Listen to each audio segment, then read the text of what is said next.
नमस्कार, स्वागत है आपका जनगणमन 24/7 पर, जो कि मेरा यूट्यूब चैनल है। आप उसे लाइक करें, सब्सक्राइब करें और लगातार डोनाल्ड ट्रंप जिस तरीके से टैरिफ की मार कर रहे हैं, लगातार वो मोदी जी को ये बताने की कोशिश कर रहे हैं कि देखिए, आप हमारे दोस्त नहीं है, पाकिस्तान हमारा दोस्त है।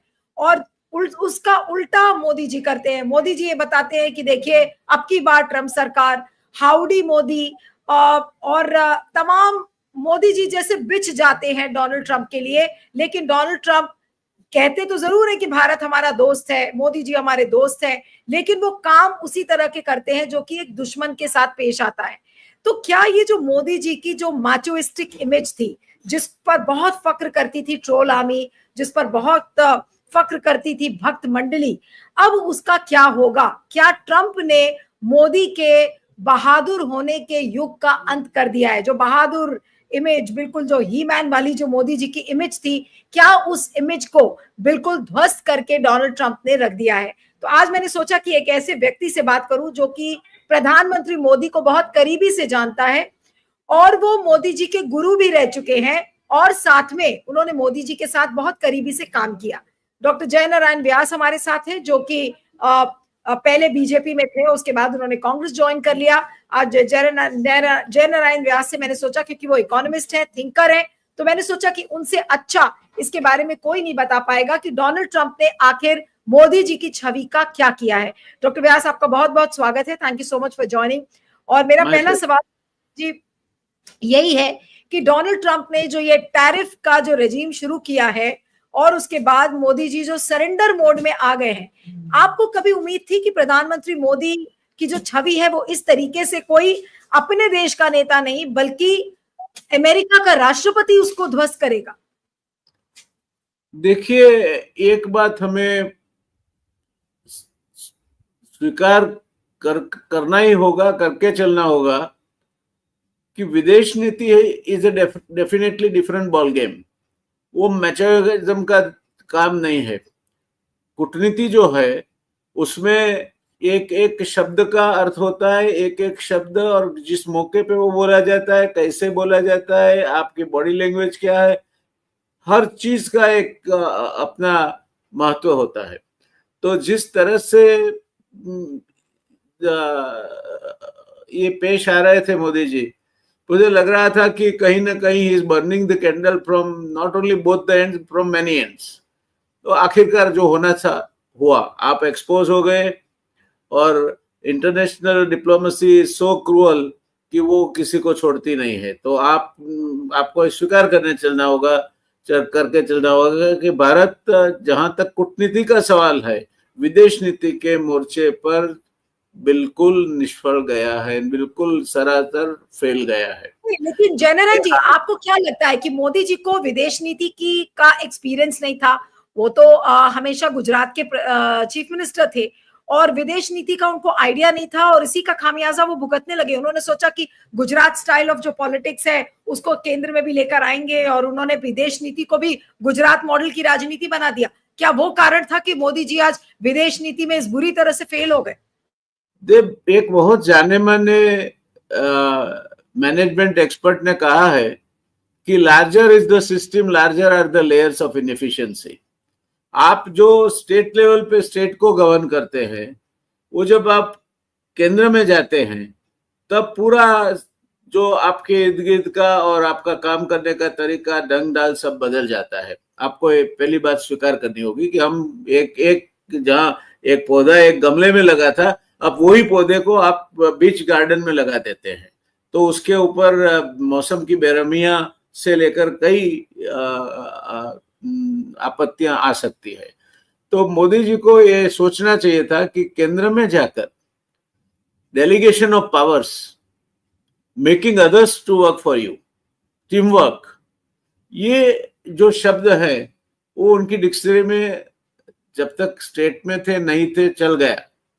केंद्र में भी काफी लंबा चला। इससे ज्यादा मैं शायद ही मानता हूं कि streak of luck can take you beyond such a long period. तो काफी अरसा हो चुका था कि अब उन्हें एक्सपोज होना था, और आखिरकार हो ही गए हो। तो ये जो ट्रम्प जो मोदी जी की माचोइज्म का जो इमेज का जो एक युग था, क्या वो डोनाल्ड ट्रंप ने ही खत्म कर दिया? क्योंकि ये काम भारत का विपक्ष नहीं कर पाया। विपक्ष को तो जवाब गोदी मीडिया दे देता था और गोदी मीडिया के दम पर मोदी जी उछलते रहते थे। लेकिन जो काम विपक्ष नहीं कर पाया, जो काम गोदी मीडिया नहीं कर पाया, उसको डोनाल्ड ट्रंप ने कर दिया, और वो था कि मोदी जी के युग का खत्म होना। क्या ये मोदी जी के जो एक बहादुर होने का युग था, जो बहादुर वाले होने वाली जो इमेज थी, उसका खात्मा क्या डोनाल्ड ट्रंप ने बिल्कुल एक ऐसे समय में किया है जो मोदी जी बहुत कमजोर, लाचार और इस समय बेबस नजर आ रहे हैं चारों तरफ से?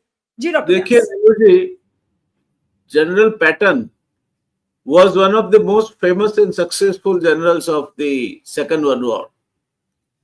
और उनके ऊपर जो चलचित्र बना है, वो चलचित्र का कर्टन रेजर डायलॉग कुछ ऐसा कहता है कि no bloody bastard can win the war by dying for his country, a bloody bastard can win the war by making others to die for his country. ये यहाँ कूटनीति आती है, यहाँ विदेश नीति आती है कि जहां अपने देश के हित में क्या है, आप पीछे हट जाते हैं, आप गौण हो जाते हैं, आप सब कुछ है और फिर भी दिखते नहीं है। That hidden hand operates everything, मगर आप कहीं स्क्रीन पे नहीं दिखते हैं।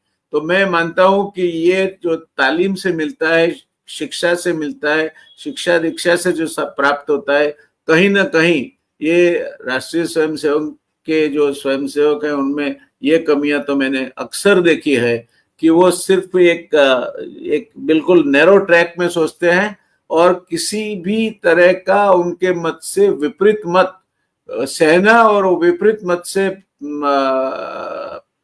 के साथ पेश आना इनके लिए बहुत मुश्किल है। तो ये मैं मानता हूं कि मोदी जी अपने खुद की मर्यादाओं के शिकार हुए हैं और कैपिटल आई हर जगह पे नहीं चलता है, कहीं वो स्मॉल आई भी करना पड़ता है। लेकिन मोदी जी को क्या डोनाल्ड ट्रंप ने एक ऐसा शौक दिया है जो मोदी जी ने कभी सोचा नहीं था? और आप पर्सनली आपने कभी सोचा था कि मोदी जी का युग इस तरीके से धूमिल और ध्वस्त होता हुआ नजर आएगा? क्या आपने कभी इसको प्रीएम्प्ट किया था ये चीज जब आप उनके साथ काम कर रहे थे? आप इस तरह की पर्सनालिटीज को देखिए, नेपोलियन को ले लीजिए या हिटलर को ले लीजिए या even most successful prime ministers को ले लीजिए, विंस्टन चर्चिल से लेकर, चर्चिल को जितना बड़ा बहुमान ट्रफलगर स्क्वायर में दिया गया उतना किसी ब्रिटिश प्राइम मिनिस्टर को आज तक नहीं मिला। मगर उसके बाद ही इलेक्शन आया, चर्चिल को तो क्रिटिसाइज कर नहीं सकते थे, वो सेकंड वर्ल्ड वॉर का हीरो था। तो एक स्लोगन आके निकला कि चीयर चर्चिल वोट लेबर। युद्ध के लिए चर्चिल जरूरी थे, मगर अब शांति है और शांति में अगर रिकंस्ट्रक्ट करना है, ब्रिटेन को फिर से अपनी पटरी पे गाड़ी लानी है, तो हमें लेबर को वोट करना चाहिए। और वो बुरी तरह हार गए, चर्चिल खुद हार गए, उनकी पार्टी भी हार गई। तो ये बात समझ के चलनी चाहिए कि विदेश नीति में, कूटनीति में आपको कभी ये शतरंज की गेम है, कभी आपको पीस सेक्रीफाइस करके भी पॉन को बचाना पड़ता है, तब जाके आप शे और मात तक पहुंच सकते हैं। It requires lot of tact. बिल्कुल। लेकिन क्या कहेंगे, ट्रंप ने जिस तरीके से किया और मोदी जी हमेशा उनको अपना करीबी दोस्त मान रहे थे, क्या मोदी जी ट्रंप की चाल नहीं समझ पाए या ट्रंप मोदी जी को बिल्कुल मूर्ख समझ रहे थे और उन्होंने अपना मतलब सिद्ध करने के लिए और उनको दूध में से मक्खी की तरह निकाल दिया और आज उन्होंने पाकिस्तान का हाथ पकड़ लिया? अब ट्रोल आर्मी जो भक्त मंडली है वो अब क्या करेगी मोदी जी की? भक्त मंडली तो भजन गाएगी और क्या करेगी। देखिए, आपको समझना चाहिए कि आप जो भी समझते हैं वो आप समझते हैं। आप इतने स्वकेंद्री न हो जाए कि ब्रह्मांड तक आप में सीमित है और बाकी इर्द गिर्द सब चीजें आपके घूमती है, ये सोच के आप चले। तो मोदी जी, मैं मानता हूं कि जहां भी देखा तो जाओ, पप्पी जप्पी करो, किसी को मिलो, किसी को हंसो, कुछ ये करो वो करो, और my friend so and so, ऐसा नहीं होता है। You can always address my friend mister Barack, मगर ऐसा कहा नहीं जाता। He is the president of a very powerful democracy in the world. So वो दोस्त नहीं होता, कोई दोस्त नहीं होता। और विदेश नीति में तो खास करके कोई दोस्त नहीं होता। विदेश नीति में एक ही मुद्दा, अर्जुन को जैसे वो पक्षी की आंख दिखती थी, आपको दिखना चाहिए मेरे देश के हित में क्या है, वो आगे रखना चाहिए, अपने आप को पीछे लेना चाहिए। मोदी जी वो नहीं कर पाए, इसका खामियाजा आज भुगत रहे। जी, लेकिन इस समय आपको क्या लगता है कि मोदी जी के लिए अब चुनौती इंटरनेशनल फ्रंट पर तो हो ही गई है, और जो उनकी एक इमेज थी उसको धक्का लगा है, लेकिन बैक होम यानी कि डोमेस्टिकली आपको क्या लगता है कि मोदी जी के लिए चुनौतियां क्या हैं? और खासकर धनखड़ साहब का जिस तरीके से अभी इस्तीफा हुआ, उस पर आपको क्या कहना है कि क्यों धनखड़ साहब ने इस्तीफा दिया होगा? क्या आपको कोई अंदर की इंफॉर्मेशन है क्यों उन्होंने धनखड़ साहब से इस्तीफा लिया होगा? ऐसा कौन सा राज था जो कि मोदी जी को लगा कि उजागर हो जाएगा अगर धनखड़ साहब से इस्तीफा नहीं लेंगे तो? देखिए, ये भी एक तरह का पॉलिटिकल मर्डर है। जॉन कैनेडी का मर्डर हुआ, आज तक सही पता नहीं चला किसने मारा इन्हें। तो जब पॉलिटिकल मर्डर होते हैं तब किस हेतु के लिए किसके हाथों कौन मरता है कभी जाना नहीं जाता। ये कैरियर का धनखड़ साहब को हटाया गया, यानी उनको समाप्त कर दिया गया, तो ये भी एक तरह से उनकी कारकिर्दी का अस्ताचल हो गया, अंत हो गया। तो मैं नहीं मानता कि सही इसके पीछे वजह क्या थी वो कभी भी बाहर आएगी। जो हम सब तर्क लगा सकते हैं, मगर ये तर्क वितर्क से आगे बढ़कर हम यही बात थी वहां तक कभी शायद ही पहुंच पाए, सिवा कि धनखड़ साहब खुद अपनी ऑटोबायोग्राफी लिखे और उसमें ये पूरा ऑनेस्टली डिस्क्राइब करे कि ऐसा ऐसा हुआ था और इसी वजह से मुझे इस्तीफा देना पड़ा। मैं नहीं मानता इसके अलावा कोई सोच से आप जान पाओगे। लेकिन डॉक्टर व्यास, ऐसा तो शायद ही किसी ने सोचा हो कि एक चुने हुए उपराष्ट्रपति की प्रधानमंत्री मोदी इस तरीके से बेइज्जती करेंगे। ये तो उनकी बेइज्जती हुई ना, जिस तरीके से उनको बुलाकर बोला गया, और जो सूत्रों के हवाले से जो सारी खबरें आ रही हैं कि भाई उन्होंने इम्पीचमेंट मोशन जस्टिस वर्मा का एडमिट कर लिया था और उसकी वजह से उनको खरी खोटी सुनाई गई और उसके बाद फिर उनको मजबूर किया गया इस्तीफा देने के लिए। आपको क्या लगता है कि क्या कहानी यहाँ तक? मैं नहीं मानता वो मुद्दा रहा होगा, मैं नहीं मानता वो मुद्दा रहा होगा, क्योंकि जस्टिस वर्मा का इम्पीचमेंट मोशन लोकसभा में आए या राज्यसभा में आए, जहां दाखिल होता है वो सभापति को हक रहता है वो कमिटी फॉर्म करने का, और मोरलेस स्टैंडर्ड कमिटी होती है उसमें। मगर कहीं ये जो एक सरमुखत्यार शाह होता है उसको अपनी परछाई से भी डर लगता है। कहीं धनखड़ साहब से किसी को अब डर लगने लगा था कि ये कुछ कहीं कर ना बैठे जिससे हमारा अस्तित्व के ऊपर कहीं जोखिम आ जाए, हमारे हाथ से सत्ता चली जाए, कुर्सी छिन जाए। शायद नहीं तो आप ये कह रहे हैं कि मोदी जी को ये डर हो सकता था कि कोई पॉलिटिकल कू हो जाता, हो सकता है कि उनको सरकार वो विपक्ष के साथ धनखड़ साहब मिलकर और सरकार से मोदी जी को बेदखल कर सकते थे। ऐसा कुछ डर मोदी जी को सताने लगा था क्या? हो सकता है, नहीं तो इनको मानपुरा सर भी विदाई दी जा सकती थी। वो उसी दिन उसी रात को उनको विदा भी कर दिया, इस्तीफा भी हो गया, उनके घर से सब सर्विसेज भी वापस ले ली गई, ऑफिसेज जो थी उनको लॉक कर दिया गया। ये कहीं ना कहीं एक कुछ ऐसी चीज है जिससे कहीं कुछ घबराहट थी, और ये पूरा जो मसला था वो सही तरीके से स्वस्थ चित्त से उसके ऊपर निर्णय की प्रक्रिया नहीं हुई, ये बात का निर्देश जरूर करता है। अब वो घबराहट की वजह क्या थी वो तो मैं और आप आज नहीं बता पाएंगे, मगर कभी आ सकती है और वो खुद धनखड़ साहब ही बता सकते हैं, और या तो कोई जो उसमें जुड़ा होगा वो बता सकता है, दोनों को छोड़ के और कोई नहीं बता सकता। लेकिन अब बीजेपी के अंदर आपको क्या लगता है कि किस तरीके की सुगबुगाहट, किस तरीके का एक फ्रस्ट्रेशन होगा? क्योंकि अगर जगदीप धनखड़ जी जो सबसे उच्च पद पर बैठे हुए थे और उनके साथ मोदी जी ऐसा कर सकते हैं, तो अब बीजेपी के अंदर जो बाकी नेता है, चाहे वो अमित शाह हो, चाहे राजनाथ सिंह हो, चाहे नितिन गडकरी हो, या फिर बीजेपी का कोई भी कार्यकर्ता क्यों ना हो, बीजेपी के अंदर अब क्या होने की गुंजाइश है? अभी तो यह है कि बीजेपी का अध्यक्ष पद का भी इलेक्शन हुआ नहीं है, कब चुना जाएगा कुछ पता नहीं है, अलग अलग नाम अभी फ्लोट कर रहे हैं, लेकिन बीजेपी के अंदर की चुनौतियां क्या है डॉक्टर व्यास? देखिए, बीजेपी ने खुद अपने लिए अपना डेथ वारंट लिख लिया है। पहले वो आई स्लोगन लेके, कांग्रेस मुक्त भारत। अब किसी भी लोकशाही प्रक्रिया वाले देश में लोकशाही प्रक्रिया से चुनी गए विपक्ष को और सबसे बड़ी पार्टी जो है उससे मुक्त करने की आपकी उतावली में आप वो पार्टी से ही लोगों को ले लेके अपने साथ जोड़ते रहे। आज गुजरात में परिस्थिति ऐसी है कि प्रॉक्सी मुख्यमंत्री चल रहा है, कांग्रेस से आए हैं, वो भी इंतजार में है कि कब हमें कैबिनेट मिनिस्टर बनाया जाए, और बीजेपी वाले भी इंतजार में है कि कब हमें ड्रॉप किया जाए। तो बीजेपी में गड़बड़ी है। बीजेपी में अब आंतरिक तनाव इतना बढ़ गया है कि वो कब टूटेगी और किस वजह से, what will be the last straw on the camel's neck, वो आप प्रिडिक्ट नहीं कर सकते। मगर मैं ये देख सकता हूं कि भारतीय जनता पार्टी का विभाजन होगा, धड़ल्ले से होगा। और अगर भारतीय जनता पार्टी का विभाजन रोकने के मोह में राष्ट्रीय स्वयंसेवक संघ भी उसे मोहावश होकर उसको लगा रहा, तो राष्ट्रीय स्वयंसेवक संघ में भी बगावत होगी, उसमें भी विभाजन होगा।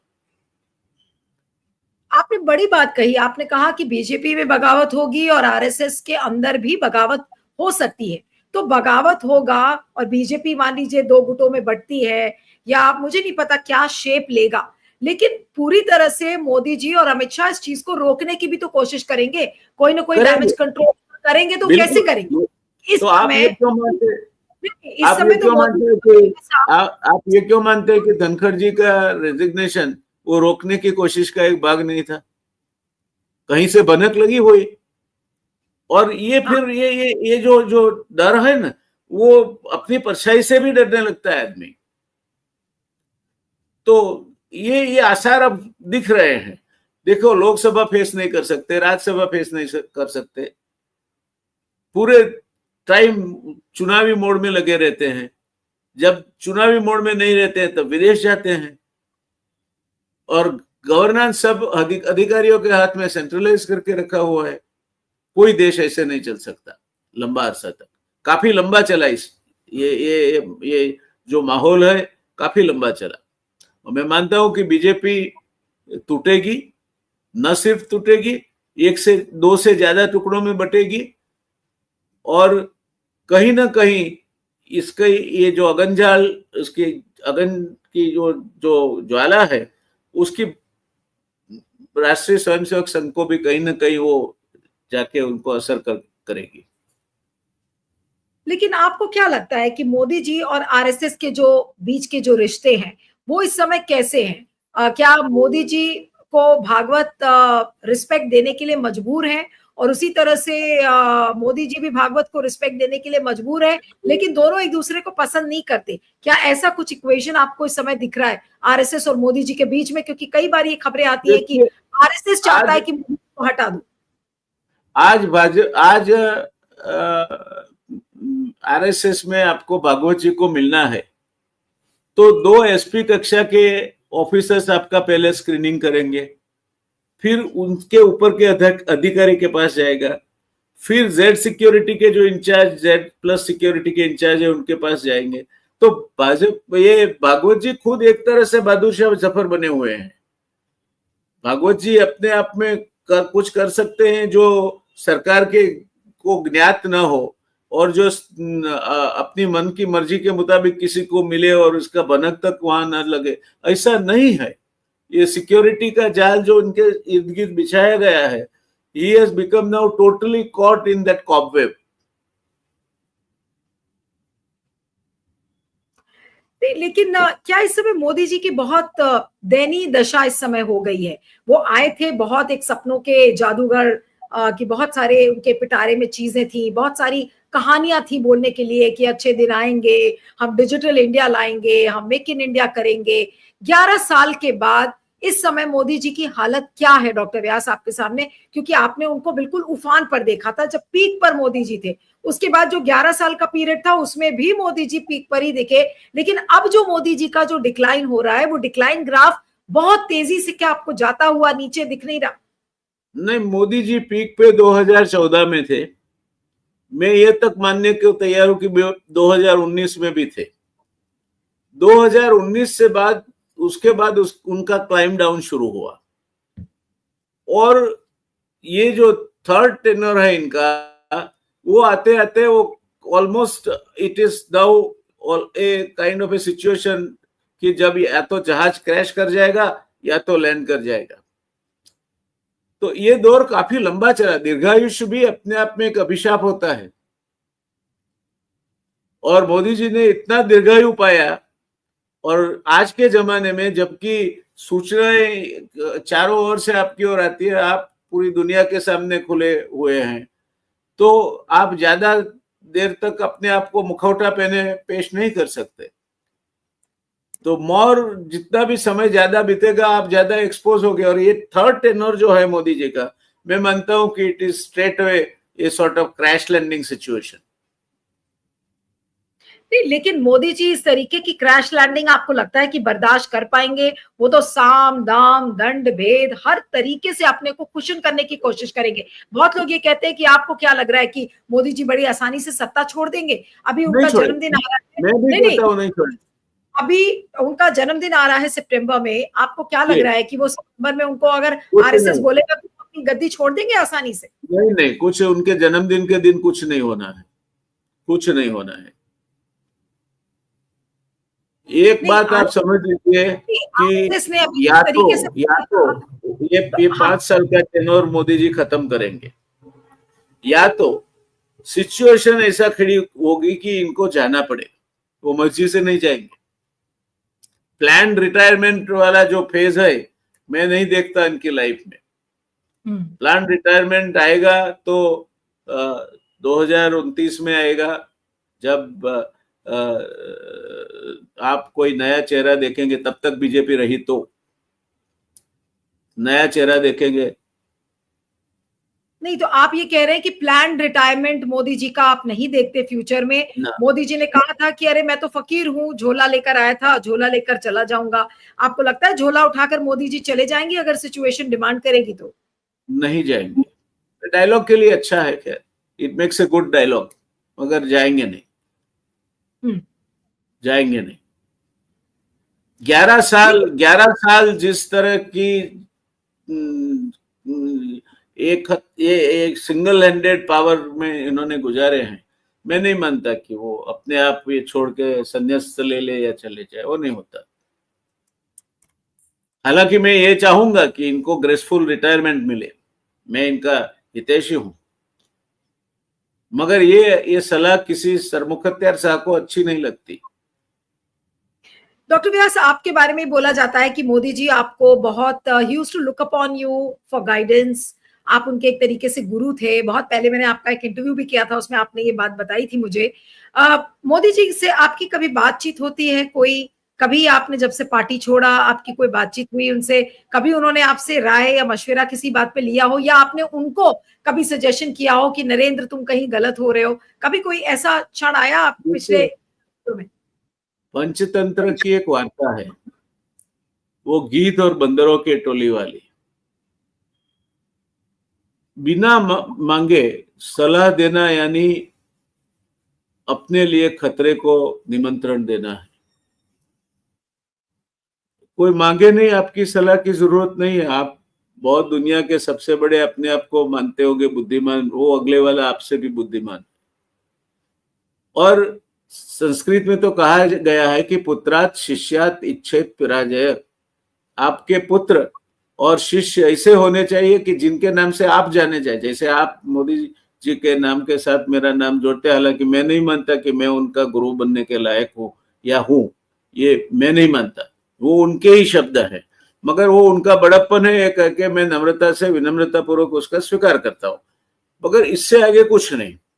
तो मुझे ऐसा कोई काम नहीं था कि मुझे उनको कोई सलाह देने की जरूरत पड़े। सलाह के वो मोहताज नहीं है, एक एक से बढ़कर उनके पास स्ट्रेटेजिस्ट है, सलाहकार है, और खुद अपने आप को ही अपने आप में स्वयं में वो उतना आत्मज्ञानी समझते अपने आप को कि शायद ही किसी की सलाह पसंद भी करते हो। अब वो स्टेज पे पहुंच गए।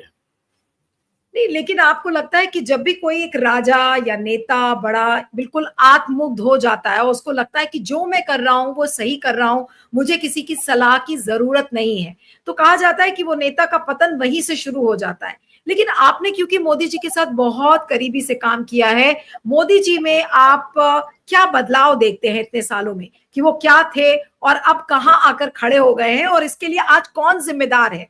क्या उनके इर्द गिर्द घूमने वाले लोग, या खुद मोदी जी आज अपनी हालत के लिए ऐसे जिम्मेदार हैं? 4 मुद्दे पहले समझ ले। एक, age is catching up on him. वो चाहे माने न माने, उम्र का तकाजा तो होता ही है। पहले वो दम दम दम करते सीढ़ियां चढ़ते थे, अभी नहीं चढ़ सकते, अब बीच में लैंडिंग रखना पड़ता है, वहां खड़े रहते हैं, टेके पोज, देन हिलाते हाथ ऊपर जाते हैं। दूसरा, उनकी खुद के जो मुखमंडल पे जो आभा थी, वो आभा आप आज नहीं देख सकते। आज मोदी जी को आप देखोगे तो एक त्रस्त आदमी का चेहरा जैसे आप देख रहे हो, ऐसा चेहरा आपको दिखेगा। तीसरा, ओवर एक्सपोजर।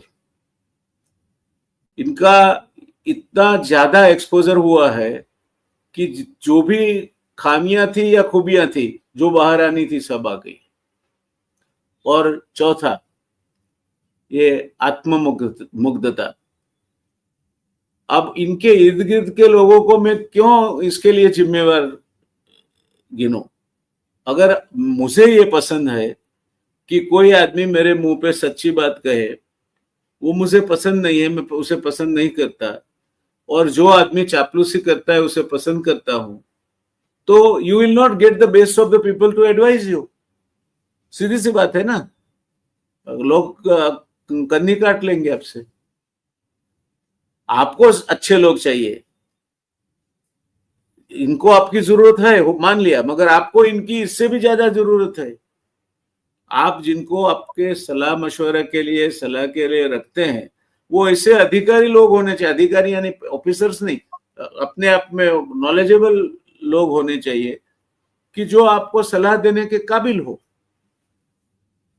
और हर काम अपने आप देश चलाना एक प्राइम मिनिस्टर्स ऑफिस से नहीं कर सकते। मोदी जी की सबसे बड़ी गलती है, he is burning his candle not from both the ends, from many ends, और इसका खामियाजा भुगत रहे हैं आज। फेल भी हो रहे हैं और तबीयत भी इनकी साथ नहीं देती हुई दिखती है। नहीं, लेकिन मोदी जी तो सपना तो 2045 2047 तक का दिखाते हैं कि देखिए, और वो सारे काम वो कर रहे हैं जो कि उन्हें आजीवन अजर अमर प्रधानमंत्री बनाकर रखेगा। फिलहाल तो वो ऐसे ही सपना देखते हुए नजर आ रहे हैं। तो आपको लगता है कि उनका सपना पूरा हो जाएगा, क्योंकि वो व्लादिमीर पुतिन जैसा सपना देख रहे हैं कि कई जनरेशन तक वो चलेंगे, उन्हीं वही प्रधानमंत्री देश के बने रहेंगे, बीजेपी का आजीवन काल चलेगा। और अभी परसों तो अमित शाह ने ही बोला हाउस के अंदर, कह रहे ये विपक्ष तो अगले 20 साल भी विपक्ष में ही बैठने वाला है। तो क्या कहेंगे ऐसे नैरेटिव पर? देखिए, ये नैरेटिव जो है नहीं बोलना चाहिए। आदमी जितना ऊपर उठता है उतना उसे नम्र बनना चाहिए। अहंकार हमेशा गिराता है। आदमी के जो 6 दुश्मन है उसमें एक अहंकार है। काम, क्रोध, मोह, लोभ, मद और मत्सर। उसमें एक सबसे ज्यादा खतरनाक दुश्मन जो कोई है तो मद है।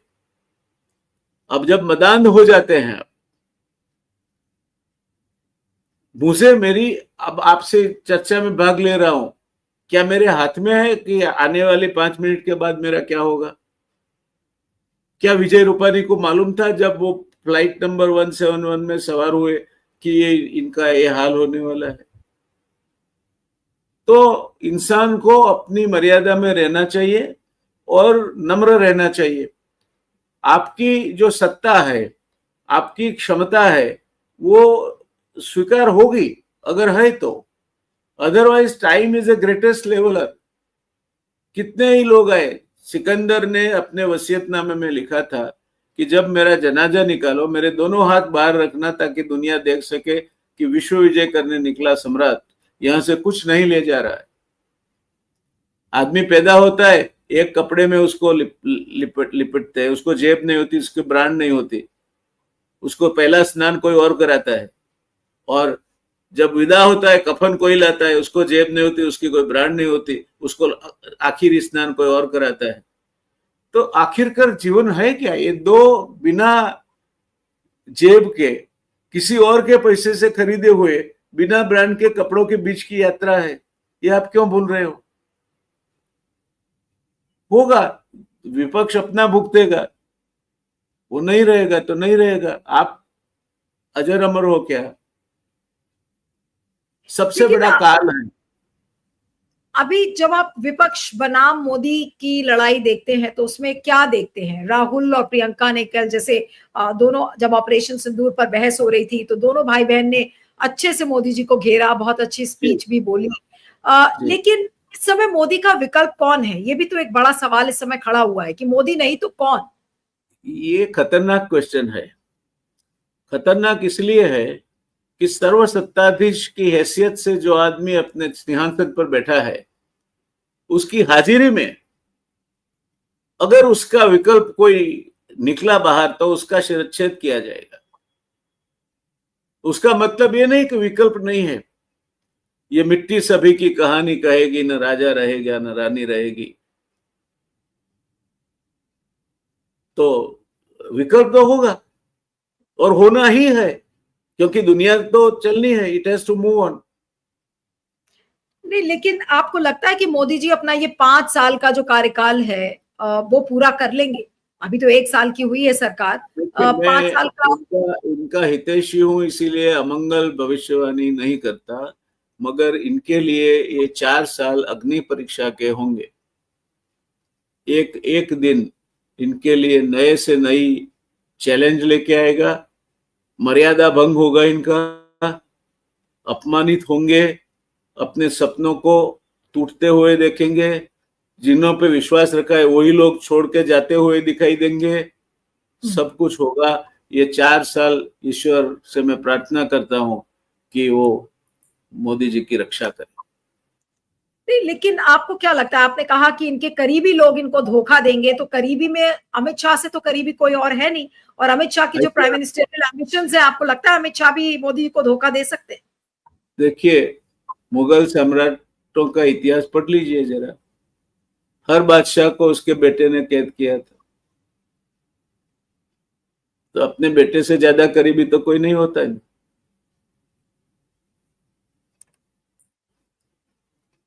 लेकिन अमित शाह और मोदी जी की जो जोड़ी है उसके बीच का रिश्ता क्या है? आप तो बहुत सालों से देख रहे हैं उन दोनों को, गुजरात के समय से दोनों बहुत करीब थे, और अब तब में गुजरात में जो मोदी जी और अमित शाह का जो रिश्ता था, और आज जब आप देखते हैं मोदी जी और अमित शाह का रिश्ता, तो उसमें क्या फर्क आपको महसूस होता है? या वो और करीब आए, या डिस्टेंस ज्यादा बढ़ गया उन दोनों में? क्या देखते हैं आप? देखिए, वो कहने का तो साहस में नहीं करूंगा और दुस्साहस होगा, मगर एक बात है कि दोनों एक दूसरे को, एक दूसरों की खूबियां और खामियां अच्छी तरह समझते हैं, और दोनों ये भी समझते हैं कि दोनों साथ है तो ही ताकत है। दोनों साथ नहीं है तो दो में से एक के लिए भी फायदे का धंधा नहीं है। तो it is the common interest that keep them bound together. तो जब तक ये इस आशा का जो तंतु है ना, संस्कृत में जो श्लोक है कि आशा नाम मनुष्याणाम कश्चित आश्रय श्रृंखला बद्धते दावते स्तस्य मुक्तो तिष्ठति पंगुवत। तो अगर मुक्त हो जाए तो दोनों पंगु हो जाएंगे। नहीं, तो अगर दोनों एक दूसरे के ऊपर इतना डिपेंडेंट है, दोनों एक दूसरे को ताकत देते हैं, तब तो फिर दोनों एक दूसरे को नीचे कैसे खींच सकेंगे? फिर तो मुझे नहीं लगता कि मोदी जी को कभी भी अमित शाह डाउन करेंगे या अमित शाह मोदी जी को डाउन करेंगे। दोनों के ऊपर एक तीसरी चीज है, वो है काल, परिस्थिति, और परिस्थितियां बदलती रहती है। मौसम और राजनीति, ये दो ऐसे क्षेत्र है जिसमें बदलती हुई परिस्थिति का कभी कभी तो अंदाज या आसार भी नहीं आता। तो एक दूसरे को समझते हैं, एक दूसरे के करीब है, एक दूसरे के पूरक है, अच्छी बात, दो साथ में है तो हमारे लिए तो खुशी की बात है। बिहार चुनाव में आपको क्या लगता है, ये जो सारे इश्यूज अभी उठ के आए हैं, जैसे मतदाता सूची का गहन संशोधन, और सब लोग ये कह रहे हैं कि अरे 100% तो चुनाव ऑलरेडी बिहार का लूट चुका है, और मोदी और शाह ने ज्ञानेश कुमार के साथ मिलकर ये इंश्योर किया कि पूरा चुनाव लूट लिया जाए, उस पर आपका क्या कहना है? क्या वाकई में मोदी जी ने लगा दिया है बिहार को लूटने में? एक हद तक सही लगता है, मगर जनाक्रोश को आपको नापना हो तो जो दो गाने आज धूम मचा रहे हैं नेहा कुमारी के, उसको जो जन समर्थन मिल रहा है, प्रेम मिल रहा है, वो जनता है। और लक्ष्मण को जब मैग्सेसे अवार्ड मिला तब उसे पूछा गया था कि तुम्हारे कार्टून में से कौन सा पात्र है जो सबसे करीब है तुम्हारे हृदय के, तो उसका जवाब सुनने लायक था। उसने कहा ये जो पात्र है वो जन सामान्य कॉमन मैन का पात्र है। ही इज ओमनी प्रेजेंट, हमेशा हादसे पे हाजिर है, उसकी आंख खुली है, कान खुले, दिमाग साबुत है। और ये कॉमन मैन जो है उसने कभी परिस्थितियों को समझने में और समय आने पे परिस्थितियों के साथ जो बर्ताव करना चाहिए करने में कभी गलती नहीं की। तो आज भी मेरी जो आस्था है इस देश के आने वाली कल के लिए, ये कॉमन मैन पे टिकी हुई है। इनके नेता कर सकते हैं। आपने कहा कि ये जो 4 साल है मोदी जी के लिए बहुत चुनौतीपूर्ण होंगे, तो इसमें क्या आप बड़े से बड़ा जन आक्रोश मोदी जी के खिलाफ उभरता हुआ देख रहे हैं? हो सकता है। ये हेल्थ से लेकर, देखिए जिस तरह के टेंशन वो ले रहे हैं, हेल्थ से लेकर, एक गलत शब्द आडवाणी की क्या भूल थी, जिना के मजार पे गए वही ना, नहीं तो he was a prime minister your candidate. तो राजनीति में आप कब आपका पैर खिसके और कब आप जाके मिलो ऊंडी खाई में जाके गिरो, उसका कोई ठिकाना नहीं होता। तो उन्होंने शेर की सवारी की है, जब तक शेर उनके काबू में है, कान इनके पकड़े हुए हैं, मोदी जी बादशाह है। जिस दिन कान छूट गए, शेर बादशाह है। जी, अंत में मोदी जी, आपने कहा कि मैं अनसोलिसिटस एडवाइस नहीं देता हूं और मोदी जी को एडवाइस की कोई जरूरत नहीं है, लेकिन फिर भी आपको क्या लगता है कि बीजेपी का भविष्य क्या है, और क्या अगर मोदी नहीं तो बीजेपी खत्म हो जाएगी? बीजेपी का भविष्य वही है जो 80 के बाद मिसेस गांधी ने एक छोटी सी भूल की थी।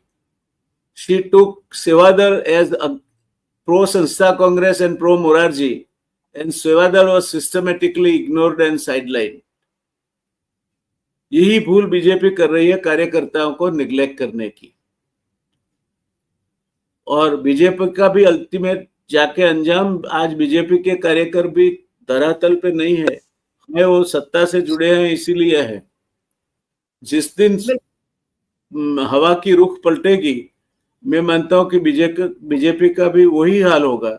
मगर तब मुझे हर्बर्ट स्पेंसर याद आता है, वो कहता है कि the greatest lesson of the history is man does not learn anything out of it. तो हम सीखते नहीं ना इतिहास से। बिल्कुल। तो अभी बीजेपी सीखेगी नहीं, मगर इनका भी पतन शुरू हो चुका है। बिल्कुल। चलिए, आपका बहुत बहुत शुक्रिया doctor Vyas. Thank you so much for joining Jangan Man 24/7। Thank you. My pleasure.